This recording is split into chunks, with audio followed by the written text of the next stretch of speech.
There you go, Chair. The floor is yours. Okay, thank you. I will call this meeting to order. I'd like to welcome everybody that's joined us. And hopefully you didn't have as hard a time as I did connecting today to the meeting. So let's move to the first item. Roll call, please. Thank you, Chair. Commissioner Jim Anderson. You can call me Justin if you want. Yes, here. Commissioner Roger Anderson. I'm here. Commissioner Ryan Coonerty. He is here, but he just stepped out. Commissioner Justin Cummings. Here. Commissioner Francisco Estrada. I'm here. Commissioner Zach Friend. He is not here, but he did indicate that he'll be running a little late. Chair Rochelle Lather. Present. Alternate Commissioner Ed Banks. Here. Vice Chair Yvette Brooks. Not here. Alternate Commissioner John Hunt. Here. And alternate Commissioner Manu Koenig, who's not here. But Chair, we do have a quorum. Thank you. So we can move to the next item, which is the executive officer's message. Thank you, Chair. I'll keep this brief. This is simply a reminder that we are conducting this meeting using Zoom webinar in accordance with AB 361. Under this platform, commissioners have complete access to the webcams and microphones, so you can enable or disable them as you please. For the general public, webcams and microphones are disabled, but they are able to view and hear the entire meeting, as well as address the commission on any agenda item. And there's two ways to address the commission on an agenda item. One, they can submit an email to LAFCO and we will read their comments on their behalf. Or they can raise their hand on the Zoom platform.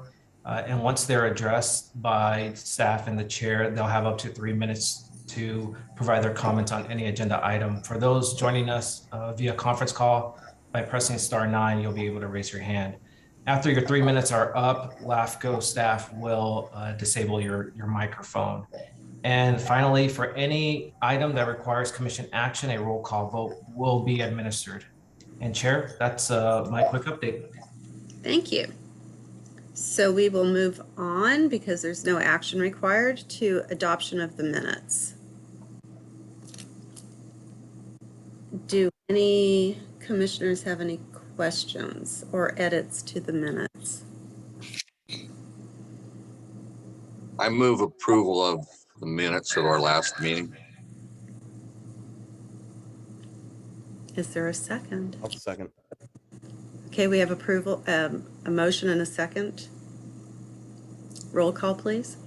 Chair, just for clarification, who was the second? Commissioner Cummings. Oh, thank you. Sorry, Commissioner Cummings. And I'll administer the roll call vote. Commissioner Jim Anderson. Aye. Commissioner Roger Anderson. Aye. Commissioner Francisco Estrada. Aye. Commissioner Ryan Coonerty. Not present. Commissioner Justin Cummings. Aye. Commissioner Zach Friend. Not present. And Chair Rochelle Lather. Aye. And Chair, this motion passes with the 5. Thank you. So now we'll move to oral communications. Has staff received any written comments or requests to address the commission as on a non-agendized item? And Chair, we did not receive any written requests, but I do see a hand raised. So I believe this is Miss Becky Steinbrenner, so I'm going to ask her to unmute herself. Okay, thank you. Morning, Commissioners. This is Becky Steinbrenner. Can you hear me? Yes, ma'am. Thank you. Good morning. I would like to bring your attention to a good article that I did submit a link. It was really late last night, but I sent the link to Director Serrano about the growing use and, in fact, requirement to do prescribed burning in the area, in various areas of the county. By 2023, the state fire marshal is required to come up with a plan for establishing prescribed burn training centers. It's a very good article, and I hope that Director Serrano will forward it to the Commission for your information, because I think this is something our county needs and that could be a very good fit in the very near future for the Branciforte Fire Station. I'm aware that Chairman of the Board, Manu Koenig, is already talking with Mr. Jared Childress about this, and I'll say more about that later when we get to the Branciforte update. I would also like to bring to your attention that the County of Santa Cruz is holding weekly public meetings for the draft sustainability plan.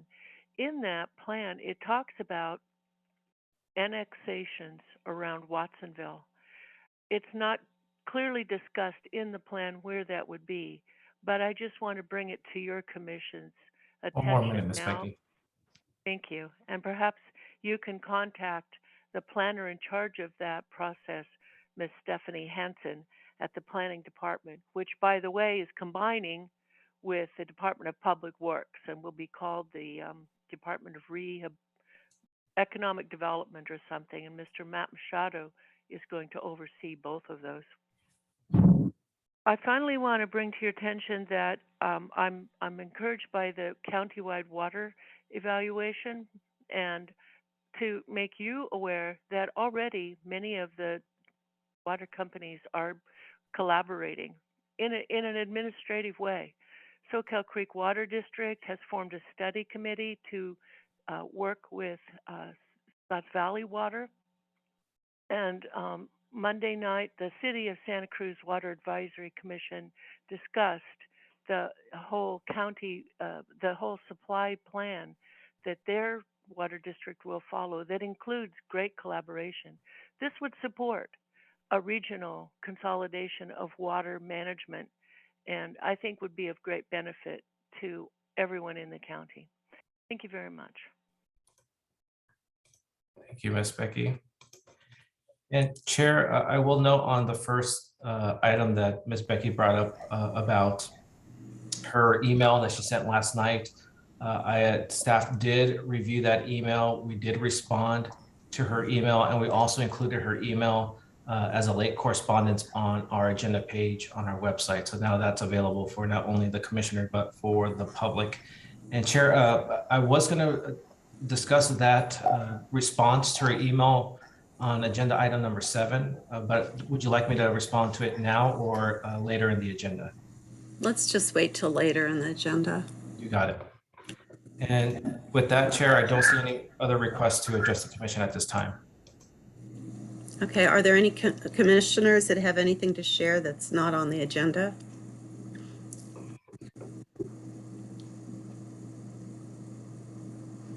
I don't see any. Becky shared mine, so I don't have to say it. Got it. Would you like to move to the next item? Yes, let's move to the next item. Public hearings. We have the draft budget for fiscal year 2022-23. Mr. Serrano, please provide your insight. You got it. Thank you, Chair. State law requires the commission to adopt a draft and final budget before the end of the current fiscal year. The revenues and expenditures in the draft budget for fiscal year 2022-23 are balanced and totals approximately $651,000. The draft budget is broken down by line item in the agenda packet as shown on your screen.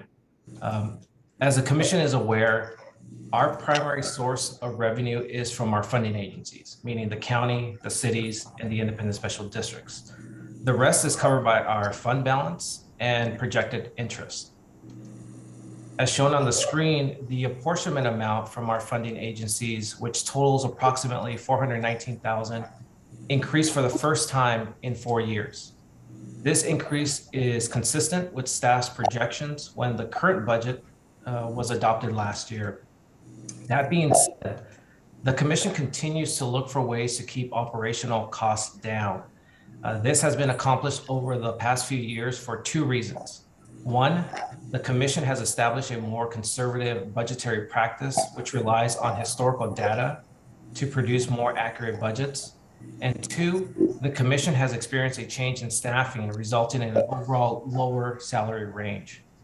As you can see in this chart, the new budgetary practice since 2019 has allowed the commission to reduce overall costs each fiscal year, which is why the proposed budget is only 2% higher than the current budget. Therefore, staff is recommending that the commission adopt a draft resolution approving the proposed budget for fiscal year 2022-23 with the following conditions: that the commission directs staff to distribute the draft budget to the funding agencies and direct staff to schedule a public hearing for the consideration of the final budget at our June 1st meeting. And Chair, with that, I'm happy to answer any questions once you open and close public comments. Okay, so I will open public comments. Are there any comments? Chair, I do see one hand raised from Ms. Becky Steinbrenner. So I'll Okay, ask her to unmute herself.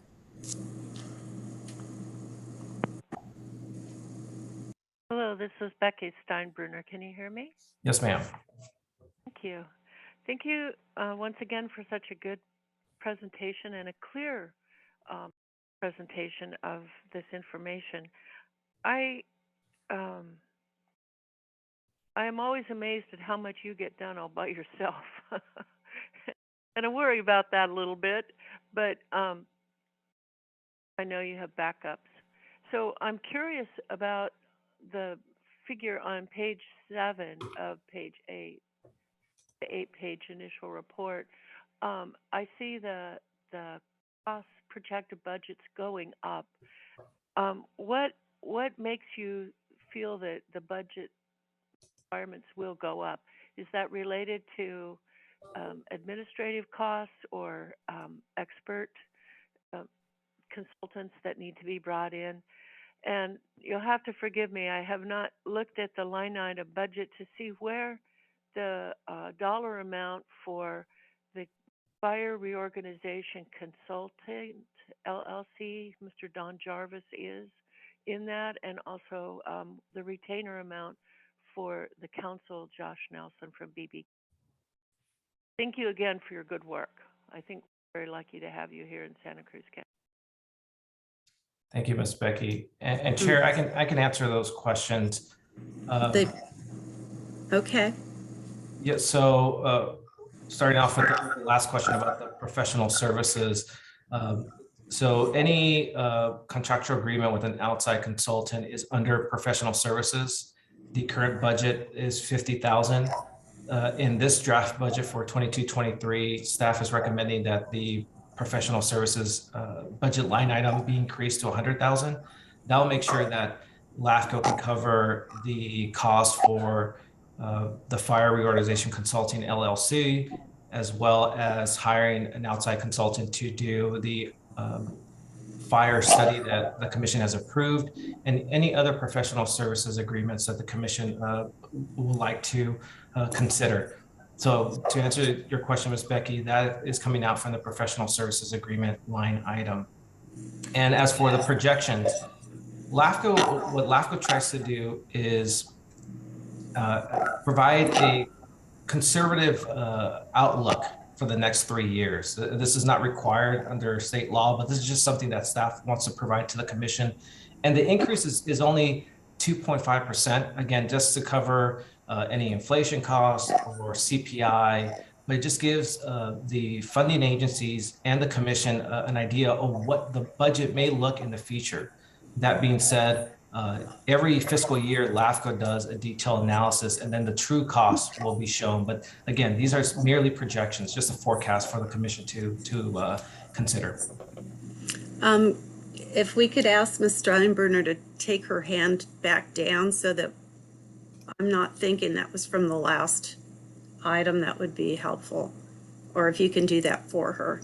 There we go.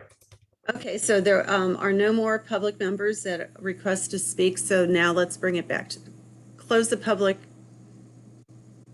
Is that right? I closed the public hearing and then I asked the commissioners Correct. questions, and I already see that that John Hunt has a hand up. Thank you, Rochelle. I have two questions. One I think is easy, and that is that the Chase Design website work is also under professional services. That's correct. And that should be covered during this current budget. Oh, okay. My second question is regarding the fund balance, the reserve fund balance. And in the budget, figure 1 has that amount. Let me pull this up. Can you bring that up? Yes, 1 second.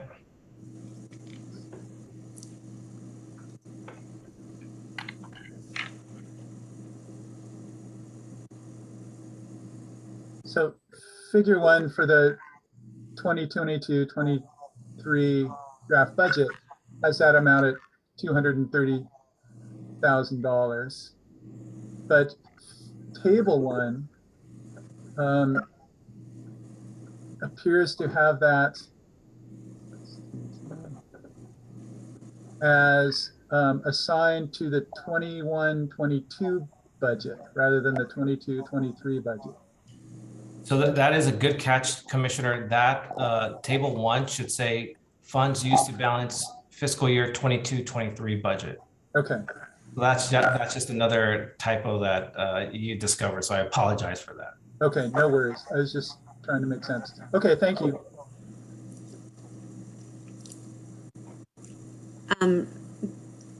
Sorry. Commissioner Anderson, please. Yeah, I've just got a couple of questions on the budget. For the most part, it's clear, especially with the small changes that Mr. Serrano has made in terms of figure captions and the like.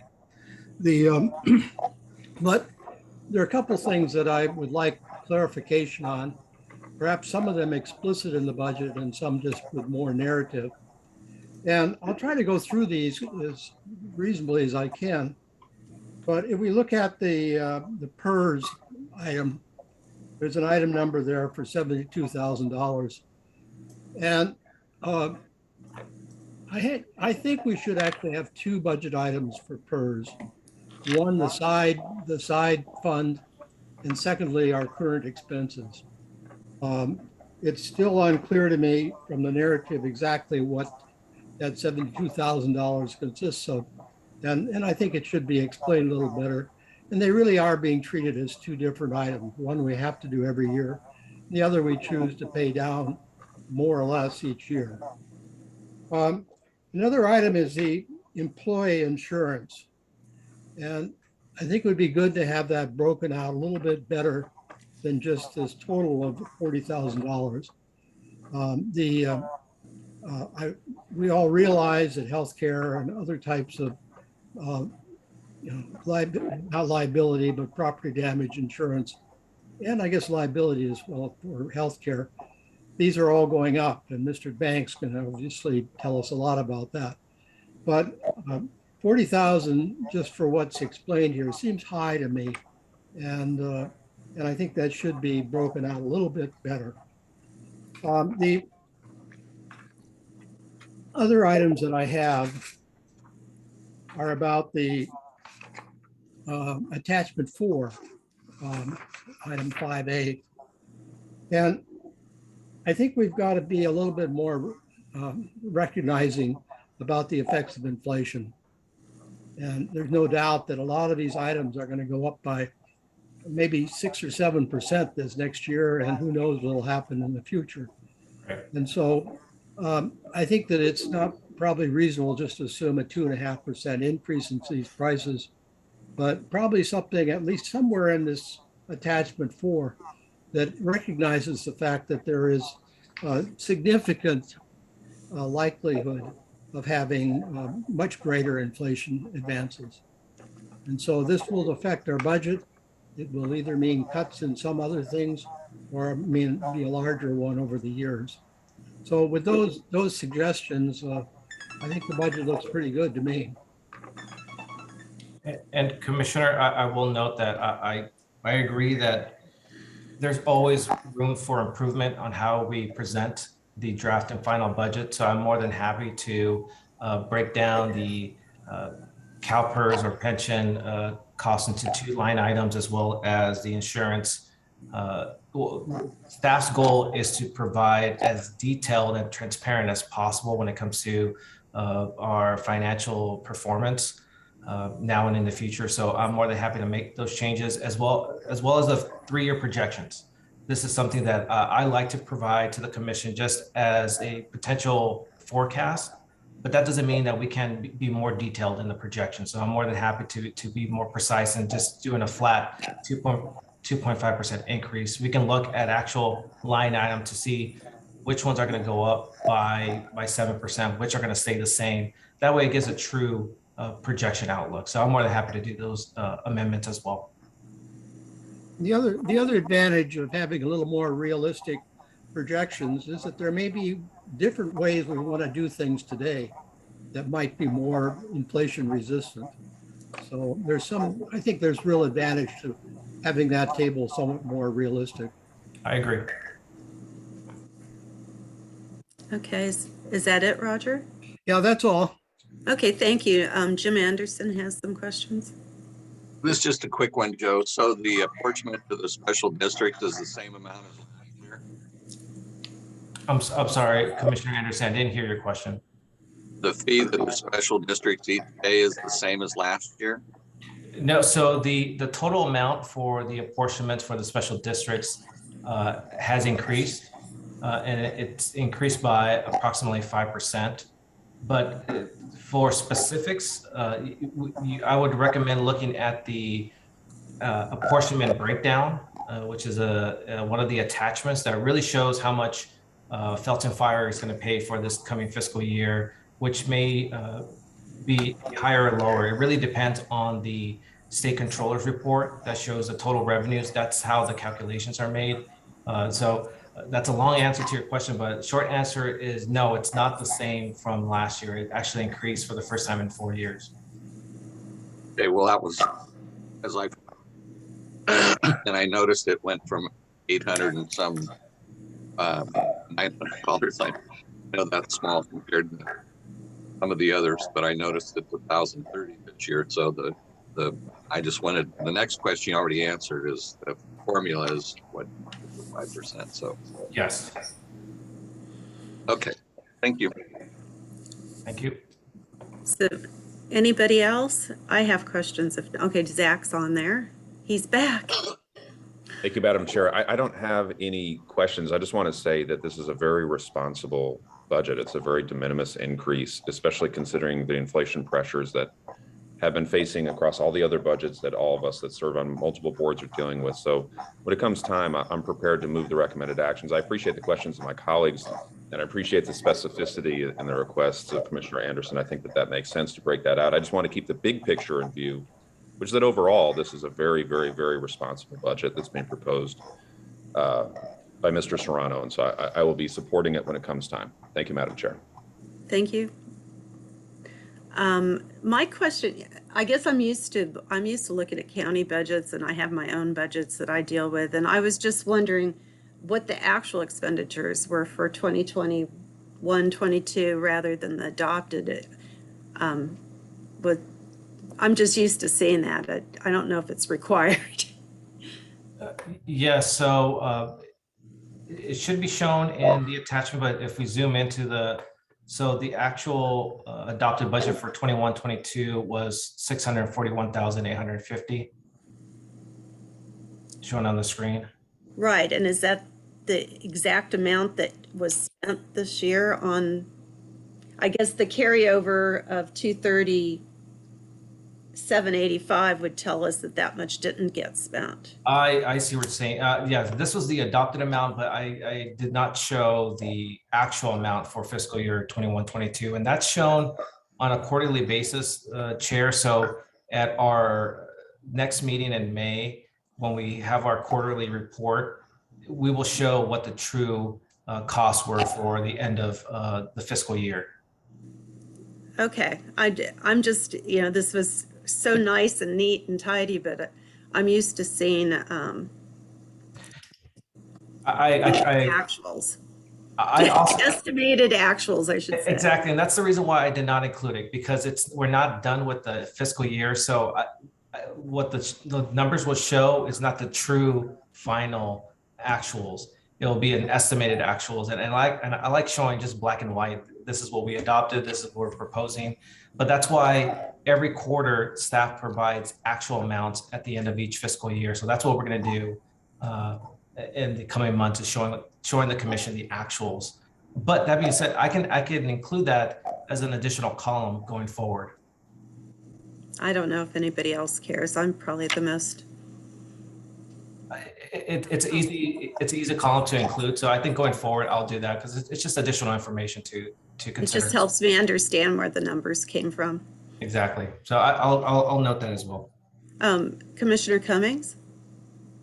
I would just say, yeah, with, especially when showing the adopted versus projected for the past years, I think it might be good to have that column as well. So then we can see, like, based on what the adoption projection was, like, where did we, what did we actually spend in those years? And then this is the draft budget. So we're going to see those numbers. If the final spending for this fiscal year is going to come to us in May, we'll see that before we adopt the final budget, right? Right. We're gonna staff is recommending, as part of adopting this resolution, to direct staff to bring this back as a final budget at the June 1st meeting. Great. Yeah, I think to the chair's point, seeing the actuals would be really good to see at that time before we adopt the final budget, and also seeing the actuals from previous years so that we can see, are we kind of on track in terms of spending, and how our projections are lining up year to year. I can do that. Yeah. And I'm happy to second the motion if now. I think sorry. I forget what I'm doing.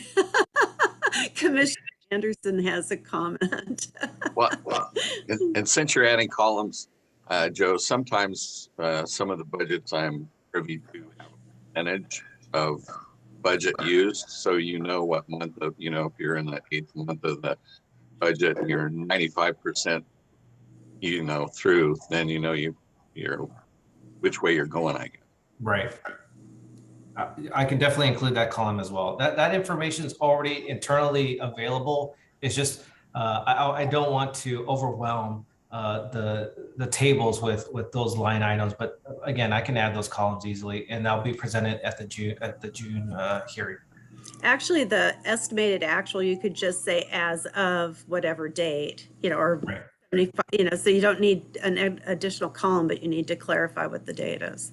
You got it. Sounds easy enough. Okay, so I have a motion and a second.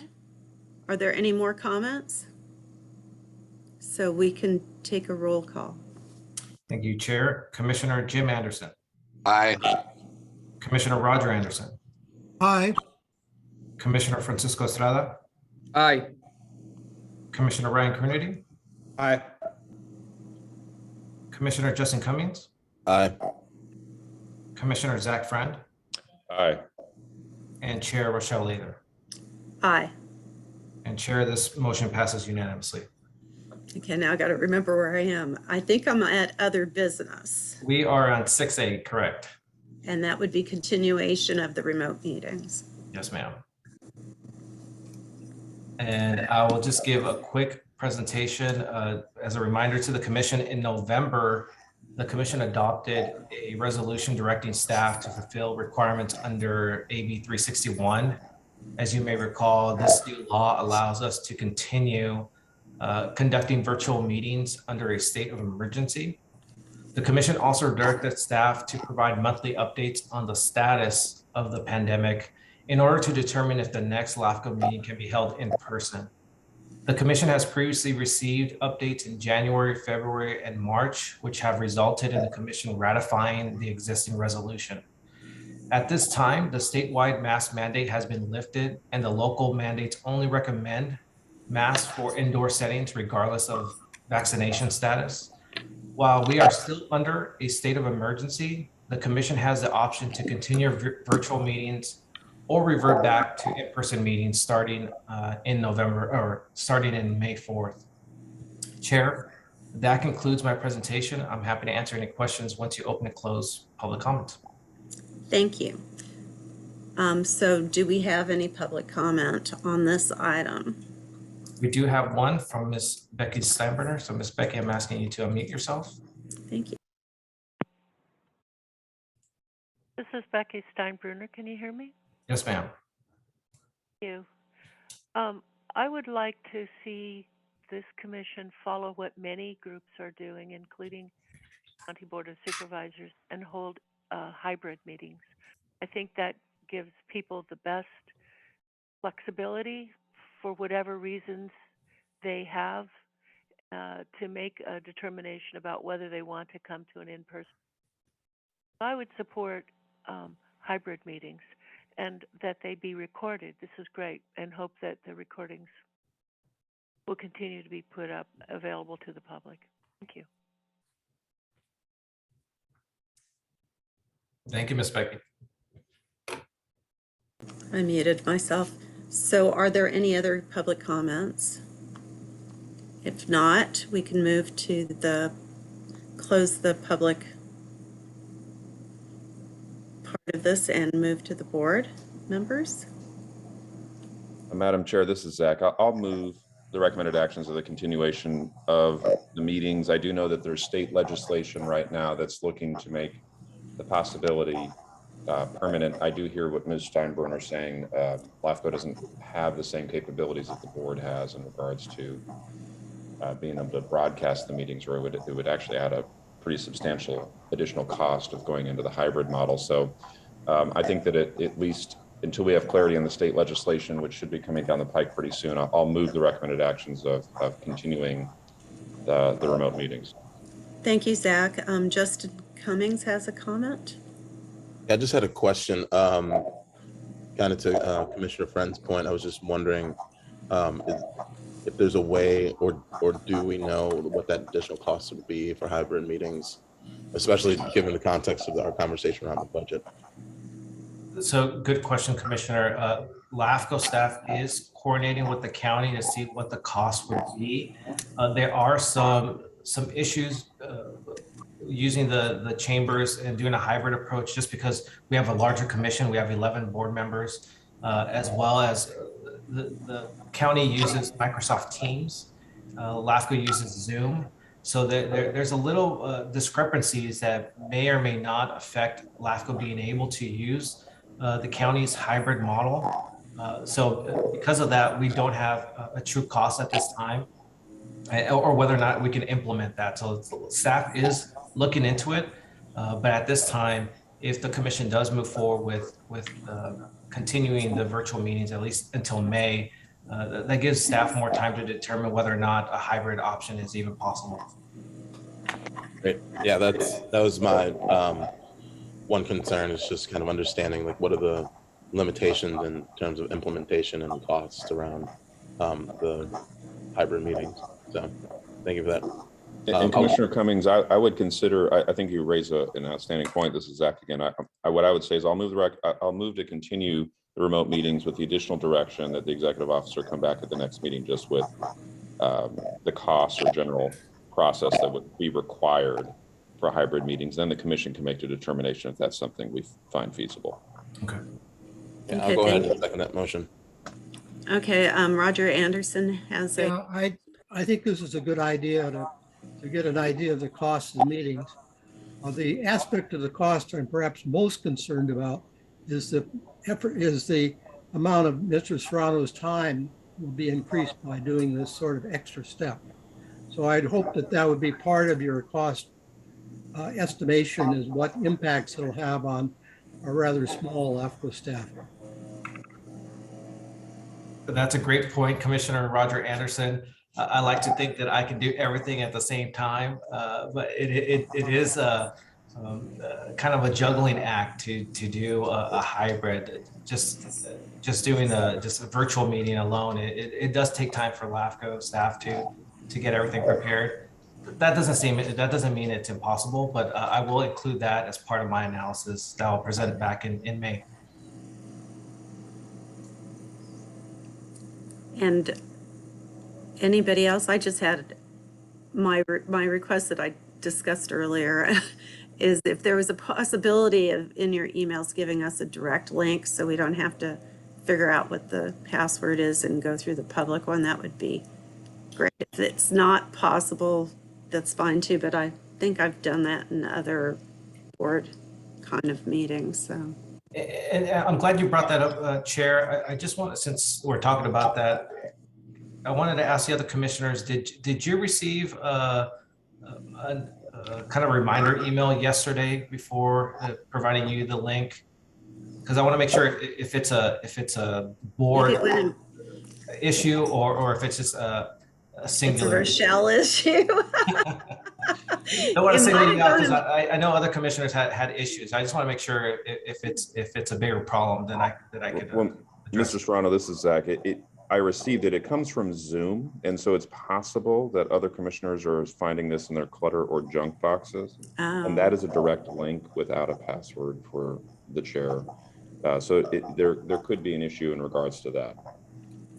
Yeah, that makes sense because I didn't see a Zoom email, and it might have gone to my spam. But I'll make sure that each commissioner gets the link prior to the meeting. Okay, well, yeah, that Zoom thing does throw me off. I've had that before too, so I should have known. Okay, so we have a motion and a second. Roger, do you have another question? Well, just about this question of notice about the meeting. I also could not find the panelist link on my email, and I checked both my inbox, the spam, and the trash. So I have a feeling at least I didn't get it. Apparently Commissioner Friend did get it, but I certainly did not. In fact, I asked Mr. Serrano this morning to send me the link, and it was still for the public participation, but he did let me into the meeting eventually. So thank you. Yeah, I didn't get a Zoom. It's not in my spam. Well, I'll say I got the Zoom reminder and it worked just fine, Joe. So I think you guys are special, and we're like. I'm not picking on any commissioners. So I got the Zoom yesterday, but it led me to the public and I had to come in with a password. But I believe the correct link is at the top of the agenda. Is that correct? Right. Yes. Worst case scenario, you can always go to the public link that's available on the front page of the agenda. And once I see your name, I will promote you to a panelist. So either way, you'll have an ability. But I want to make your life easier, so I'll make sure that you get the proper links before the meeting. Okay. With that said, can we take the roll call, please? And Chair, just for clarification, I apologize. It was a motion by Zach Friend and a second by Commissioner Cummings, I believe. Is that true? Okay. Sorry about that.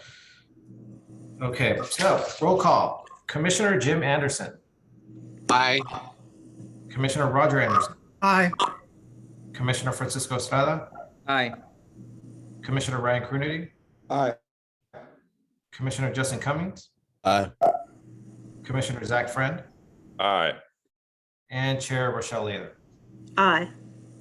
Chair, this motion passes unanimously. Okay, the next item is Opal Cliffs Recreation District reorganization. Protest results. Yes, thank you, Chair. Staff conducted a protest hearing on March 31st for the Opal Cliffs Recreational District reorganization. This was the last day of the protest period and the final opportunity for residents to voice their opposition. I am happy to say that staff did not receive a single petition of opposition during the 21-day protest period. This is a reflection of the Commission's thorough analysis and transparency throughout the entire process. Staff is recommending that the Commission adopt the draft minutes of the protest hearing and adopt a resolution certifying the protest results. Once staff has a signed resolution in possession, staff will record the certificate of completion. The date of recordation of this certificate is the date that the Opal Cliffs Recreation District is no longer in existence, and the Opal Cliffs community will be officially part of CSA 11, also known as county parks. And Chair, that concludes my presentation. I'm happy to answer any questions once you open close public comments. All right, had to unmute myself. Okay, so I'd like to open public comments. Are there any hands raised? I see one. Please Yes. move forward. Asking Ms. Becky to unmute herself. Good morning again. This is Becky Steinbruner. Can you hear me? Yes, ma'am. Thank you. Thank you for shepherding this process, Mr. Serrano. I think it's a really good move. It's been a contentious issue having this special district for a very long time. So I would like to confirm that the governing body for the improvements in the Opal Cliffs area at Privates Beach will now fall under the County Parks Commission and be overseen or be considered by the County Parks Commission, Parks and Recreation Commission. Thank you very much. Thank you. Are there any other public comments? Seeing none, let's close public comment period and move to the commissioners. I said the right thing. That's correct. I don't see any hands raised. Perhaps we can get a motion. Yes, that would be great. I will move the recommendation. Okay. Do we have a second? Second, Cleary. We have a motion and a second. Can you please take the roll call? Thank you, Chair. Commissioner Jim Anderson. Aye. Commissioner Roger Anderson. Aye. Commissioner Francisco Estrada. Aye. Commissioner Ryan Coonerty. Aye. Commissioner Justin Cummings. Aye. Commissioner Zach Friend. Aye. And Chair Rochelle Leah. Aye. Chair, this motion passes unanimously. So we will move on to legislative update. That's very hard to say. Thank you, Chair. I'll try to keep this brief. We are currently in the second half of a 2-year legislative session, and there are a number of LAFCO-related bills being circulated, 24 to be exact. Out of those 24, your staff is closely monitoring 3 of them: AB 2957, SB 938, and SB 969. And I'll just briefly summarize each one. Assembly Bill 2957 is the annual omnibus bill that addresses non-controversial edits to the Porteous-Hertzberg Act. This year's bill proposes to add a definition for a successor agency under Government Code Section 56078.5. It replaces the phrase "take effect" with the phrase "to be completed and in existence" under Government Code Section 56102 to simply clarify when a proposal is completed. And finally, the bill distinguishes the difference between the terms application and proposals under Government Code Section 56653.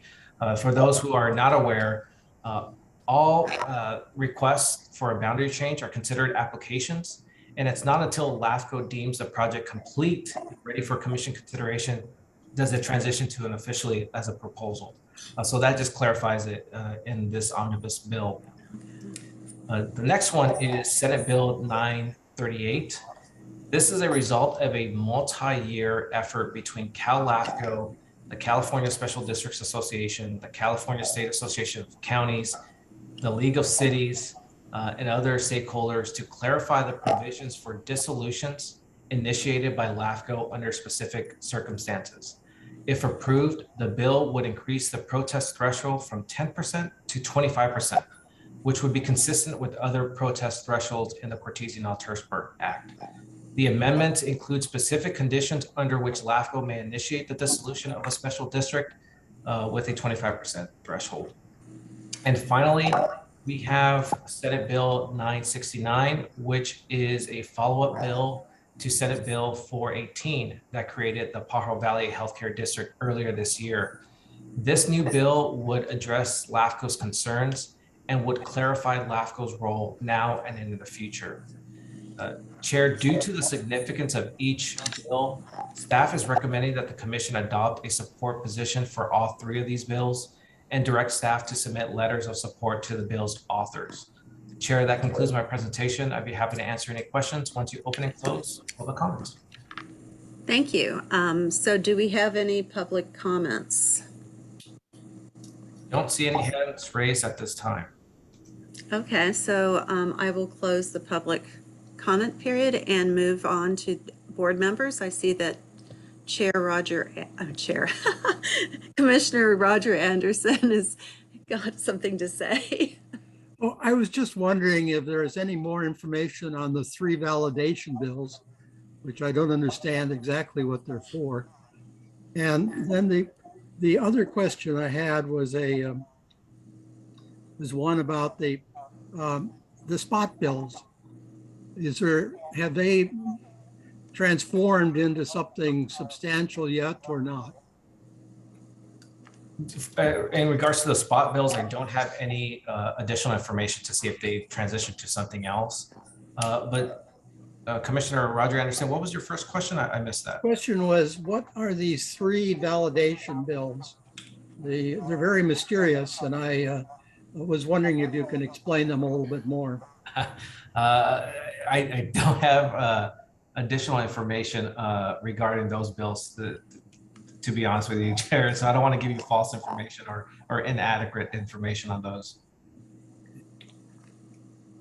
I am specifically focusing on these 3 bills, so the other bills are more informational at this time, but I can definitely follow up with additional information. Anyway, I would move our support for these 3 bills. I would second that. Well, thank you. So we have a motion and a second. The Anderson brothers here. And please take a roll call. Thank you, Chair. Commissioner Jim Anderson. Aye. Commissioner Roger Anderson. Aye. Commissioner Francisco Estrada. Aye. Commissioner Ryan Crinity. Aye.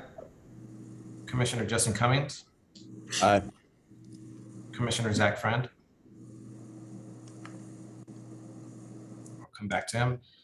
Chair Rochelle Lather. Aye. I'll try one more time. Commissioner Zach Friend.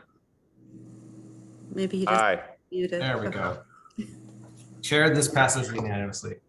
Okay, thank you. So we will move on to the list of extraterritorial service agreements.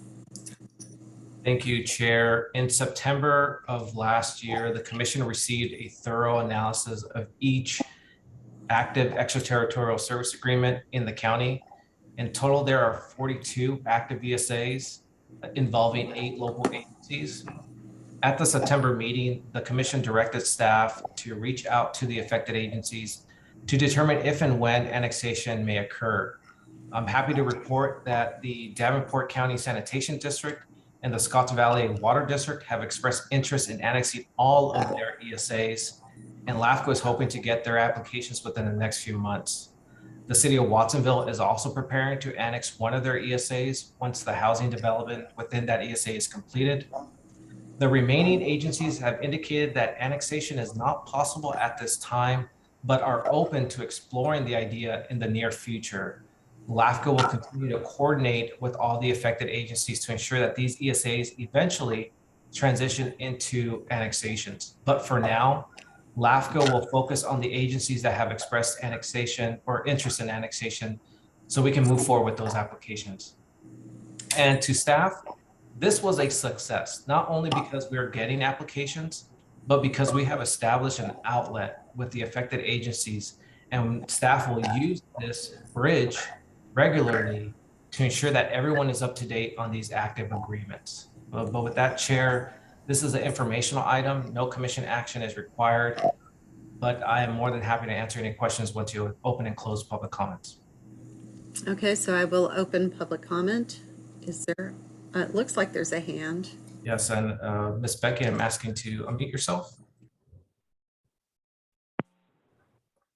Thank you. This is Becky Steinbruner. Can you hear me? Yes, ma'am. Thank you. I was curious about the city of Santa Cruz's annexation, and because they listed 2 parcels, so I looked those up, thinking that maybe it was related to UCSC, but they're not. And so I'd like to point out that looking them up, both up on the Santa Cruz County Assessor's website database, there is a typo in the letter. The first one that Mr. Huffaker lists should be 068241-07, matching the parcel more closely of the second one. Both of them are on Isbell Drive. So I just wanted to make that clarification to your commission, and note that there is no talk at all about any annexation with UCSC. So that needs to be addressed. Thank you very much. Thank you, Ms. Becky, and thank you for that, addressing that typo. I appreciate that. Okay, so there's no other public comments, so I'll close that and move to the commissioners.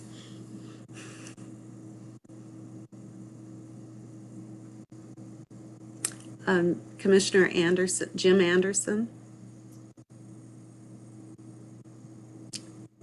You can speak. So none of these were, I know like Atkinson Lane and stuff, it was a condition of approval Atkinson Lane that they had a deadline to annex that station, that property, but annexation wasn't a condition in any of these, were they? Yeah, unfortunately, the past, prior to 2019, or I'll take that back, previous ESAs did not have conditions to annex, but that has changed with the commission's goal to include conditions in detailed resolutions. For example, the one that you just mentioned about Watsonville, that the commission approved the ESA with the condition that annexation will occur after the development is completed. So that's something that this commission will continue to practice going forward with future ESAs. I know with Watsonville, a lot of the annexations affect the sanitation district, and at some point, shouldn't the city just annex the sanitation district? You might want to look at that as part of it, because it got smaller and smaller and smaller, and having to maintain a pipe here and a pipe there, it doesn't make sense. So. And are you referring to the Freedom Sanitation District? Yes. And that's something that LAFCO will definitely explore when we do the service review for the city of Watsonville. Yeah, because it seems like it's getting to be more and more ridiculous to have the sanitation district separate. It should just eventually be incorporated into the city. Right. Well, that's something that we'll definitely analyze, and assuming the city and the county are willing to do that type of reorganization, LAFCO will be more than happy to help with that process. But we'll definitely analyze that. I'm sure Francisco might have a different opinion. I represent Watsonville. Because I was managing that district, I have had some concerns about that over time. Eventually, it's going to be not necessary.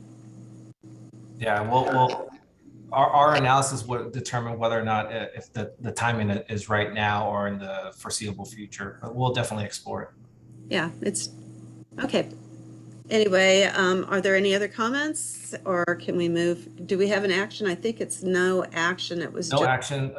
We can just move to the next item now. Okay, and that is the Branciforte Fire Protection District status update. Yes, thank you, Chair. Just a quick update. A lot of progress has been made with the Branciforte Fire Protection District following LAFCO's countywide fire report. With LAFCO's assistant, Branciforte Fire has hired a new interim fire chief. They unanimously adopted a resolution to initiate a reorganization involving Scotts Valley Fire. And they also unanimously adopted a pre-reorganization agreement, which ensures that the two fire agencies in LAFCO work together to successfully merge the two fire districts. In addition, the Branciforte Fire Protection District submitted an application on April 1st to officially begin the reorganization process. This whole collaborative effort is the primary reason why we are already seeing internal improvements within Branciforte Fire. Because in order for this reorganization to be successful, the affected agencies and LAFCO have to rely on each other. And I'm happy to say that this partnership is only growing. These improvements will be on full display at their next board meeting, which will be on Tuesday, April 12th. This board meeting will include a new agenda packet format, a new board meeting process, and more importantly, it will be in compliance with all the statutory requirements under the Brown Act. Chair, that concludes my presentation. I'd be happy to answer any questions once you open and close public comment. Okay, so I'm opening public comment. Are there any members of the public interested in speaking on this item? Oh, it looks like Pat O'Connell. Yes, and Mr. Pat O'Connell is the board president for Branciforte Fire, so I'm going to ask him to unmute himself. Thank you. Thank you, Mr. Serrano, and to the chairman. The Branciforte Fire District is making good progress. The cooperation with LAFCO is making a huge difference, and things are proceeding. But this morning I saw that there was a town hall meeting from Supervisor Koenig scheduled for the 14th of this month at the grade school. No one was contacted about this board meeting, and it's dealing with Branciforte Fire from the district. Not sure what the topic will be there, but neither having no knowledge of this contact from the board, I have sent an email to the Koenig's office to find out what the meeting and who's asked to put on the meeting from the district. So just kind of concerned about some things that are going on in the background.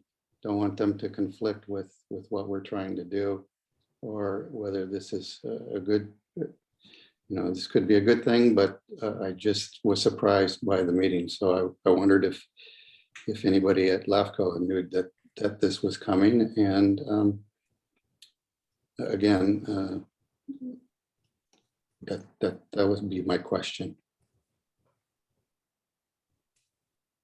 Thank you, Mr. Pat. I was not aware of this upcoming town hall meeting either. I did reach out to Supervisor Koenig's staff to see what the agenda items are going to be for that town hall meeting. The success that we've been seeing, or the improvements that we've been seeing, the achievements, it all comes down to everyone being on the same page and working together. So it'll be critical to have just being on the same page with not only the affected agencies, but also Supervisor Koenig's office and LAFCO. So if I do get additional information, I'll definitely share it with the board president, Mr. Pat O'Connell, as well as the other agencies. That way we just all know what's going on. And I think we've been doing that, but that's something that came up that we'll get more information, and we'll relay it back to Mr. Pat. Thank you. Thank you. Okay, so we have another public comment. And Ms. Becky, I have asked you to unmute yourself. Hello, this is Becky Steinbrunner. Can you hear me? Yes, ma'am. Thank you. I am interested in this Happy Valley neighborhood town hall meeting too. And I want to make it clear that the reason I'm so interested in what's going on in Branciforte is for two reasons. I carefully followed the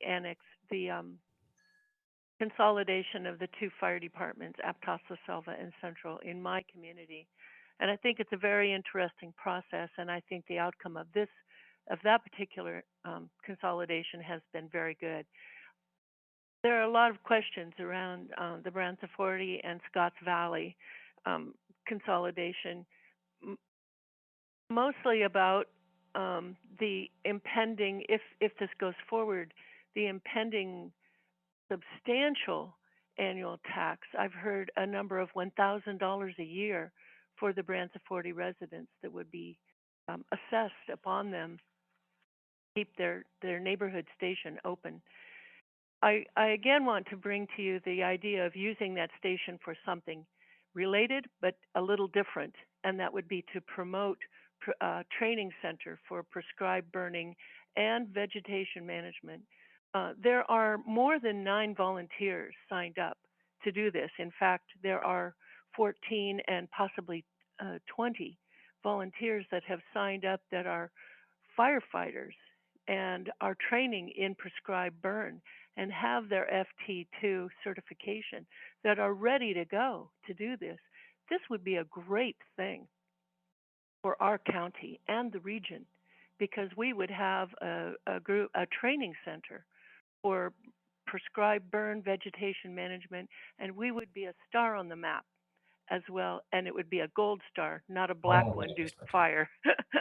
So I'd like some clarification. Where in all of this will Mr. Jarvis come in with the Fire Reorganization LLC Consulting? And how will all of the community meetings happen? I had understood that once the two boards got together, and I note that there's a special meeting for the Scotts Valley Fire Board the night before Supervisor Koenig's meeting. It's not on their website yet, but it's talked about in your documents here. How will the community meetings then be organized and noticed? Because I understand that they will happen, but under the direction of LAFCO, although in the documents it says that each fire agency is responsible. In particular, Branciforte Fire Agency is responsible for the outreach with the assistance of LAFCO, which could involve Mr. Jarvis if they hire him at an hourly rate, or maybe not. So I'd like some clarification about those issues, and thank you.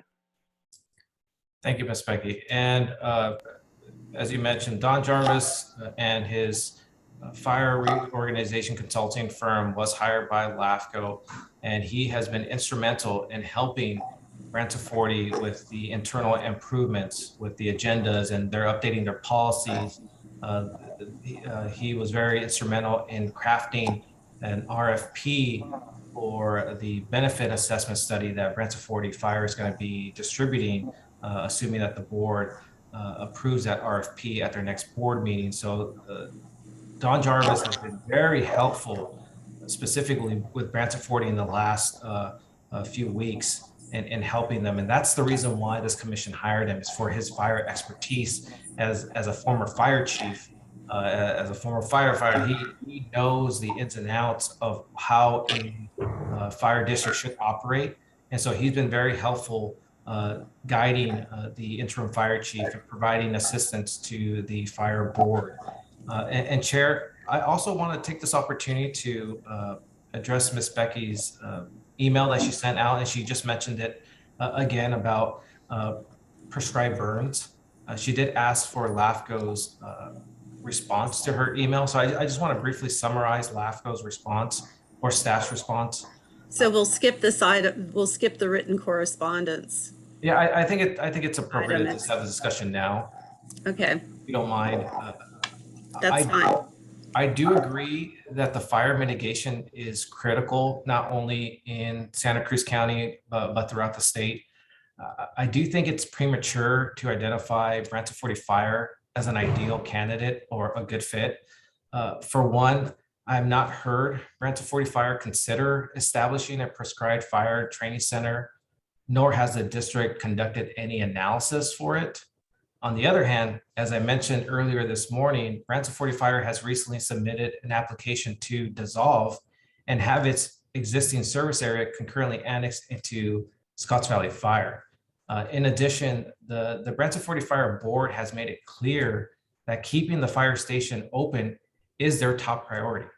So LAFCO staff does agree that establishing a prescribed fire training center is definitely an option for any fire agency to study, but it is up to the affected fire agency to explore, consider, analyze, and implement. And at this time, Branciforte Fire is focused on the merger of Scotts Valley Fire, and more importantly, operating the Branciforte Fire Station with at least a 2-member crew with a new benefit assessment post reorganization. So it's up to the affected agency to determine whether or not they want to implement any type of program or policy. And I have not heard that from Branciforte Fire unless Pat O'Connell from the board president has any additional comments. That's LAFCO's understanding. No, as a matter of fact, everything you just said, we are concentrating on moving forward and trying to keep the station open is our highest priority. No one from the prescribed burn group has contacted me directly, or and the fact that there was a proposal made to use Branciforte came as a surprise to me. So again, we have to look at the overall benefits. We've already addressed what our goals are and their priorities in them, and we want to move forward with those goals. But yes, we will probably need to discuss this at our board meeting, but no one. Thank you for the clarification, Mr. Okay, Pat. yes, and Chris Norton has raised. Yes. Mr. Chris, I'm asking you to unmute yourself. Okay, Joe, you got me here? Yes, sir. Well, let me bring if you can, Joe, give me a little opportunity here. Because I don't think anybody at the LAFCO board has heard any of this so far. There is a move across the state to bring about a significant change in how fire is addressed. And most people know that. The nuts and bolts of that are been demonstrated in how volunteer and professional fire departments can participate in that change in how to address wildland fire. One of the leaders in that is from North Sonoma, Chief Marshal Turbsville. And he has demonstrated that using fuel reduction crews in North Sonoma were significant factors in limiting the damage in fires that swept through northern Sonoma after these crews were put into place. So a number of us, both professionals and volunteers, have put together programs up and down the state to mimic this approach that has been done successfully in northern Sonoma. And I would point out that this Chief Marshal is a CAL FIRE battalion chief, I believe, and is head of his fire department. He has won awards at a national level for the work he's done. He's been covered in the press, in the New York Times and other mainstream press. This is a movement that is happening to start to address wildland fire through fuel reduction. And Branciforte is an ideal place to attempt this in Santa Cruz County. The previous interim fire chief, Samantha Sweden, left behind the gem, the start of this program. She put into place a volunteer firefighter, wildland firefighter volunteer position. The specifications for that follow the certification that I hold and other people that have now put in an application to Branciforte hold. That's an FFT2, which is a wildland firefighter designation at the federal level and is used by tens of thousands of firefighters across the country already. So Samantha created this position, the first, I believe, in Santa Cruz County and probably in Central California, following what happened in North Sonoma. and where it was successfully adapted to reduce fuels as fuel reduction crews, and in the case of a wildfire event, to have on hand crews that were capable of going out and protecting homes and had expertise in fuel reduction and had expertise in the type of firefighting you need to put out spot fires that threaten homes in the WUI, in the rural environment that we live in. There are 14 applications in at Branciforte Fire Department right now. Mr. Chris, for your this time's up crew. if you want to wrap up. Yeah, okay. So there's 14 in there right now. It's a valid position. It's the direction we're going in anyway. All 4 board members, other than Pat, have been briefed on this and are fully in support of this. Whether Branciforte is absorbed or not by Scotts Valley, this is an effort we need to support. And Branciforte as a station facility for training and housing these fuel reduction crews is an ideal location. It can serve as the hub for the entire county to do fuel reduction on a scale that we haven't seen yet, and which is essential for us to protect homes and not have another CZU happen. So thank you very much, Joe, for giving me the opportunity. And I'd like to point out to the board that Joe, back in July, when we first talked about this, had a very open mind and open ears. He listened to me for 2 hours on this topic. He was fully in support of it. I think he's still in support of it and is looking for this to become a broader movement. And again, it's now supported by 4 members of the Branciforte board, and I will move on to the Scotts Valley board to gain support there. So I'm hoping all of you will listen, and we can also meet one-on-one and discuss this and build support among the LAFCO board too. I believe Joe's on board with this, but he's got to be focused, I understand, on what to do with Branciforte in terms of merging it with Scotts Valley. But let's not throw out something that has now been hatched, an egg that has been hatched, and we can thank Samantha Sweden for giving us that egg. Let's do something with it and tackle landscape level fuel reduction, and let's use Branciforte Fire Station to do that. Thank you. Thank you, Mr. Chris. Okay, so I'm going to close the public part of this and move on to board members. Commissioner Cummings. Thank you, Chair. I had one question.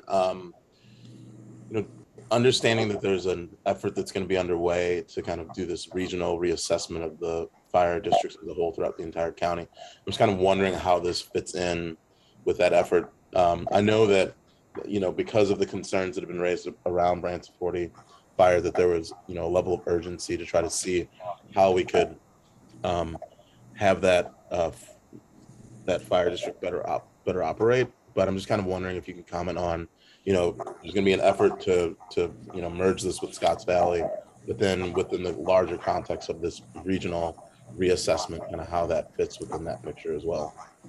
Yes, so really good question, Commissioner. LAFCO's countywide fire report was really phase 1 of this high level look at fire protection services. And this is leading towards seeing the future of fire protection. And our analysis determined that if we would reset today, would we have 13 fire agencies? And so this has stemmed to kind of phase 2, which the commission approved sending out an RFP to look at the financial impact of transitioning areas from CSA 48 into the independent special districts. So this reorganization is kind of a branch of that, because we're looking at, is there a better way of providing fire protection? And in this case with Branciforte, the 2 fire districts, Branciforte Fire and Scotts Valley Fire, had determined we should move forward with reorganization. At the end of the day, it seems that it's going to benefit the residents. So now we're at the point where the data, it needs to be data driven. It needs to show the facts that yes, this benefits the residents in X, Y, and Z. These are the benefits. And so that's how it's tied in. But for the kind of the overarching look at fire protection, that's something that LAFCO wants this feasibility study to really look at, is how is the transition from CSA 48 providing fire protection to unincorporated lands? How is that transition into the independent special districts? And what happens to CSA 48 afterwards? And how does that impact other unincorporated areas? So that needs to be analyzed in this feasibility study. But going back to the Branciforte fire and Scotts Valley fire, this is where the three parties, LAFCO, Branciforte, and Scotts Valley, are really looking together to really develop a cohesive plan to show the benefits of this merger. Now, when I spoken with Chris Norton about his North Sonoma model, I've been consistent of saying that that is definitely an option.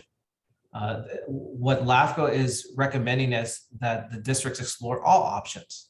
The Branciforte Fire Board has made it clear that their number one option, their number one priority is keeping the fire station open with at least a 2-member crew.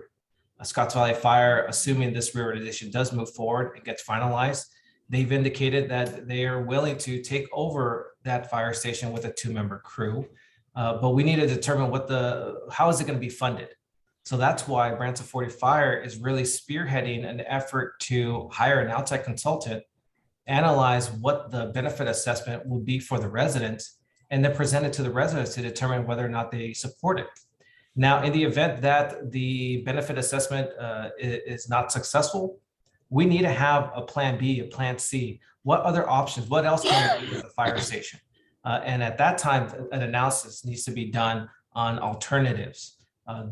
This training center, a hub, community center, there's different options for the fire station, but all the options need to be looked at. And right now, the main focus for Branciforte Fire and Scotts Valley Fire is keeping it open in operation with at least a 2-member crew. So that's what's going on. And LAFCO is supporting the districts looking into those options, but it's not LAFCO's jurisdiction to tell them you need to implement this program. That's not our purview. Our purview is to ensure that the level of service remains the same or improves as part of any boundary change. Great, and then I just have one quick follow-up. Excuse me, but the public comment is closed. I don't know, do I reopen it to let him speak, or what do I do? Chair, that's up to you. You have closed public comments, but I'll leave it to your discretion if you want to allow public members additional time. But I will note that all the other public members should have the same amount of time as well if you determine to reopen it. Yeah, I'm sorry, Pat. I'm just trying to keep the meeting moving, and I don't want to give everybody more time. Okay, so we're still with the board. I just had one follow-up question to that related to the RFP. So, for example, I was in communication with some folks in Bonnie Doon at one of their events, and related to fire, there have been some questions about reorganizing, and knowing that this process is occurring. I'm just curious, what's kind of like the timeline for when the RFP should be closed, and when we'll be hearing back about the timeline on this process. Yes, staff is recommending to receive, or the deadline to receive bids for our RFP is next Friday, April 15th. And based on those bids, staff will work with Don Jarvis, our fire consultant, to narrow it down to the top 2 or 3 finalists, and present staff's recommendation to the commission in either May or June. That way we can hire the most qualified consultant to begin this feasibility study. Great, thank you. Are there any more comments by the commission? Okay, was this something we vote on, or this was just written correspondence? This is an informational item, Chair, so no action is required at this time. Okay, so we have written correspondence. Anything other than what we've already discussed? No, ma'am. No additional written correspondence. Okay, so then we'll move on to press articles. And Chair, I do not have any presentations. This is just a regular periodic update on any newsworthy articles to bring to the commission's attention. Okay. So I do see a hand raised from Commissioner Oh, Rogers. sorry. Yeah. Yeah, there was one item in the press articles that caught my interest, and that is this Monterey situation where they're asking that 4 members of LAFCO recuse themselves from a CalAm issue. And, you know, this would leave that LAFCO with a very small number of members. I'm not sure they could conduct any business with that. But I'm curious what has recently happened. And also, this county, of course, has some experience with CalAm, with the basically the Felton Water, San Lorenzo Water District had taken over the facilities of CalAm some years ago. And so I don't remember if there was a voter initiative about that or not, but I'm curious what you might say about the analogies between our experience and what's going on in Monterey. Yes, Commissioner, this is an interesting kind of a case study that's happening in Monterey County, in which you're right. It was a voter initiated kind of a takeover or transition from a private water company to be transitioned to or kind of transferred over to a water agency to have more of a governance oversight. And based on that initiative, there was an application submitted by the affected water agency, and Monterey LAFCO staff conducted a thorough analysis, and their recommendation was for approval of annexing this area into the water agency so that the water agency can take over water responsibilities.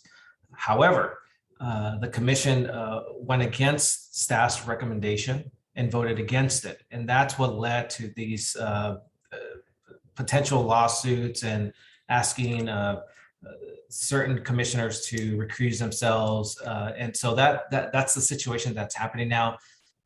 However, the commission, the Monterey LAFCO Commission, has been consistent of during the 30-day request for reconsideration period, they moved forward with their denial, and they adopted a resolution finalizing their denial of the annexation. So that's your staff's current understanding of the process. Whether or not there is a lawsuit has been filed against LAFCO, Monterey LAFCO, I'm not aware, but that may occur. And so I just wanted to bring this to the commission's attention in case you were interested on the dynamics that's happening in Monterey County. Thank you. Commissioner Hunt, you have a comment? Thank you, Chair.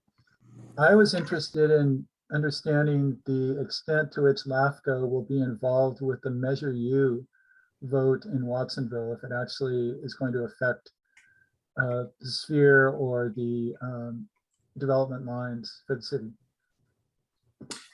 Another good question. It's my understanding that Measure U there's a sunset date, and there's a question of whether or not extending it for another 20 years. And I don't want to speak on behalf of the city, so I'll defer to Commissioner Estrada in case I misspeak.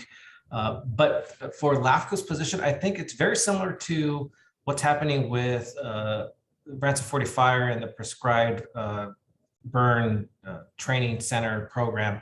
LAFCO doesn't have a say in land use, but actually by law, LAFCO is prohibited in determining land use designations for cities and special districts, or saying, city, you have to implement this program. We are, that being said, state law does require LAFCO to provide oversight on preserving open space and prime farmland. So whether or not Measure U is extended, LAFCO is that safeguard. LAFCO does determine whether or not annexations or boundary changes happen for the city of Watsonville and the other cities when it comes to unincorporated lands. So as of right now, LAFCO does not have, or LAFCO staff doesn't support or oppose Measure U, because that's really based on the city and, more importantly, the residents. What do the residents want to see their city look now and in the future?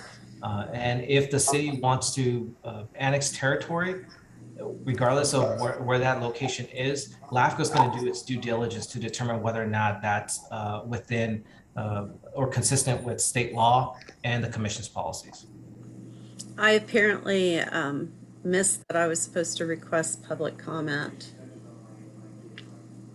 And there's a hand up. Okay, Chair, give me 1 second. Ms. Becky, I'm asking you to unmute yourself.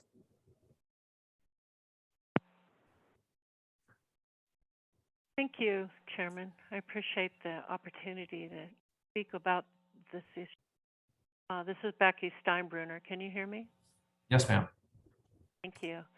I just want to note that thank you for putting this list of articles together, Mr. Serrano. The links to them on the public version of the agenda are not active, and I can go look them up, but I just wanted to make you aware of that for any other members of the public. Okay. Regarding, I think that the issue about the Monterey County LAFCO article number 2 is also interesting. And so to that end, I would like a bit of a discussion about why LAFCO Commissioner Jim Anderson was asked to step in and help the Branciforte Fire Board come to resolution on the annexation with and dissolution with Scotts Valley. I thought it was a little, I understand that he is familiar with fire district business and is a very fair and congenial person, but I thought it was odd that a member of LAFCO would be asked to step in and assist with moving the effort forward. Can you talk about that a little bit? Thank you. Thank you, Ms. Becky. Joe, do we really have to discuss this? Well, I'll just note that LAFCO staff really values the commissioners and their expertise. So if there's an opportunity to get their input on any of our projects, I think it would behoove staff to do so. And so when I think what Ms. Becky's referring to is one of the joint ad hoc meetings which had representatives of Scotts Valley Fire, specifically their fire chief and 2 board members. Branciforte Fire had a board member and their fire chief. I think LAFCO was facilitating that meeting. And so I invited Jim Anderson to be a representative of the commission as well, 1, for consistency, and 2, because of his expertise. And I think that's something that's been consistent with LAFCO's practices in the past of if I can get help from the commissioners and input, I will definitely reach out to them. That being said, Jim Anderson wasn't facilitating the meeting or directing anything. He was merely there to provide his input as a fire board member and as a LAFCO commissioner. And so that's a practice that I will continue to do. Is if the commissioners have the time and the expertise, I will definitely pick your brain as much as I can. So that's what happened in regards to this reorganization effort. Okay, I think we've talked about this one item in every item, it seems like. And so I can go on and on, but I'll stop there, Chair. Thank you. So the next item is commissioner's business. Are any of the commissioners interested in sharing anything that hasn't already been shared? Oh, Francisco.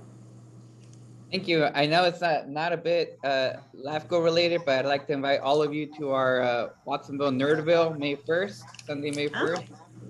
Our little Comic-Con, and if you come dressed, you come in for free. So think about that, and just want to invite the entire community at large to Watsonville, May 1st.